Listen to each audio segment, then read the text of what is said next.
Excellency, Chancellor Scholz,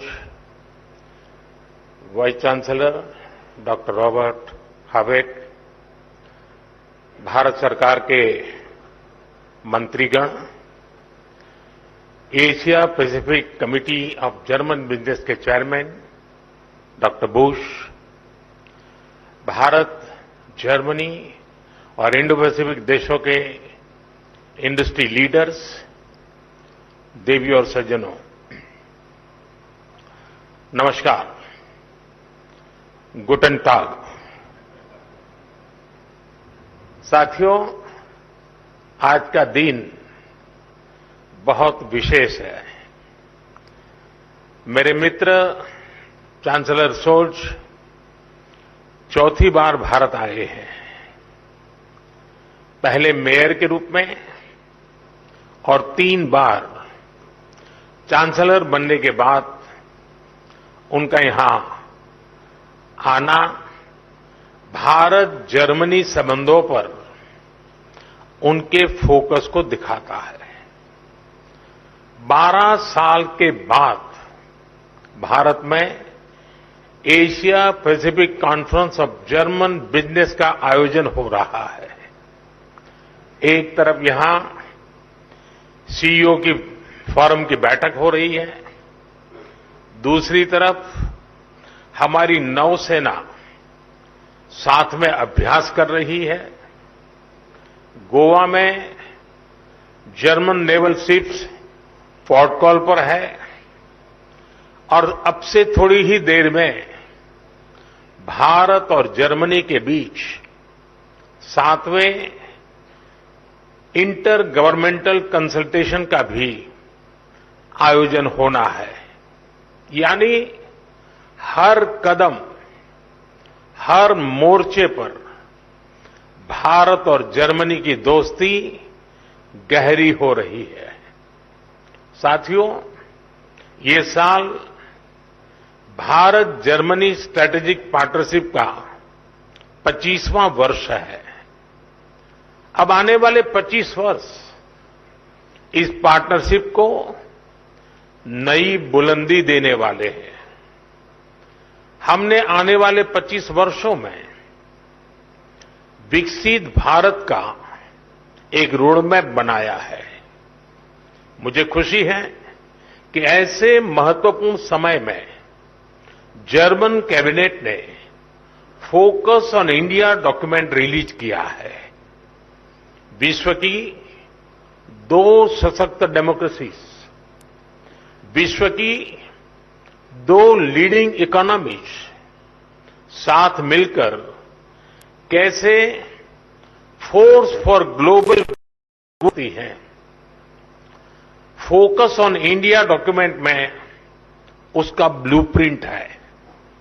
इसमें strategic partnership को holistic तरीके से आगे बढ़ाने की अप्रोच और कमिटमेंट साफ दिखता है।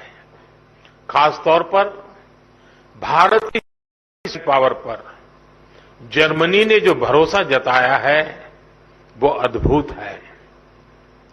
जर्मनी ने स्किल्ड भारतीयों के लिए हर वर्ष मिलने वाले वीजा की संख्या 20,000 से बढ़ाकर 90,000 करने का फैसला किया है। मुझे विश्वास है कि इससे जर्मनी की ग्रोथ को नई गति मिलेगी। साथियों, हमारी आपसी व्यापार $30 बिलियन से अधिक के स्तर पर पहुंच चुका है। आज एक तरफ सैकड़ों जर्मन कंपनियां भारत में हैं, तो वहीं भारतीय कंपनियां भी तेजी से जर्मनी में अपनी प्रेजेंस बढ़ा रही हैं। आज भारत डायवर्सिफिकेशन और डी रिस्किंग का सबसे बड़ा केंद्र बनता जा रहा है। भारत ग्लोबल ट्रेड और मैन्युफैक्चरिंग का भी हब बन रहा है। ऐसे में आपके लिए make in India, make for the world का ये सबसे उपयुक्त समय है। साथियों, ईयू और एशिया पैसिफिक क्षेत्र के बीच संबंध मजबूत करने में एशिया पैसिफिक कॉन्फ्रेंस का महत्वपूर्ण रोल रहा है।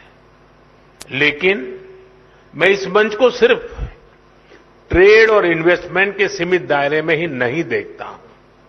मैं इसे इंडो पैसिफिक क्षेत्र और विश्व के बेहतर भविष्य की साझेदारी के रूप में देखता हूं। दुनिया को स्टेबिलिटी और सस्टेनेबिलिटी की जरूरत है, ट्रस्ट और ट्रांसपेरेंसी की जरूरत है।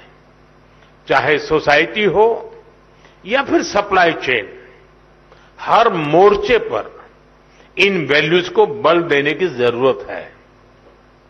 इनके बिना कोई भी देश, कोई भी रीजन अपने बेहतर फ्यूचर की कल्पना नहीं कर सकता। इंडो पैसिफिक रीजन तो दुनिया के फ्यूचर के लिए बहुत जरूरी है। ग्लोबल ग्रोथ हो, पॉपुलेशन हो, स्किल्स हो, इस रीजन का कंट्रीब्यूशन और पोटेंशियल दोनों बहुत व्यापक है। इसलिए इस कॉन्फ्रेंस का महत्व और भी बढ़ जाता है। फ्रेंड्स, भारत की जनता एक स्टेबल पॉलिटी और प्रिडिक्टेबल पॉलिसी इकोसिस्टम को बहुत महत्व देती है। यही वजह है कि 60 साल बाद एक सरकार को लगातार थर्ड टर्म मिला है। भारत की जनता का ये ट्रस्ट बीते एक दशक में रिफॉर्म, परफॉर्म, ट्रांसफॉर्म वाली गवर्नेंस के कारण मजबूत हुआ है। जब देश का सामान्य नागरिक ये सोच रहा है, तब आप जैसे बिजनेस के लिए, आप जैसे इन्वेस्टर्स के लिए भारत से बेहतर स्थान क्या हो सकता है। साथियों, आज भारत डेमोक्रेसी, डेमोग्राफी, डिमांड और डेटा, इसके 4 मजबूत पिलर्स पर खड़ा है। टैलेंट, टेक्नोलॉजी, इनोवेशन और इंफ्रास्ट्रक्चर भारत की ग्रोथ के टूल्स हैं। इन सभी को ड्राइव करने वाली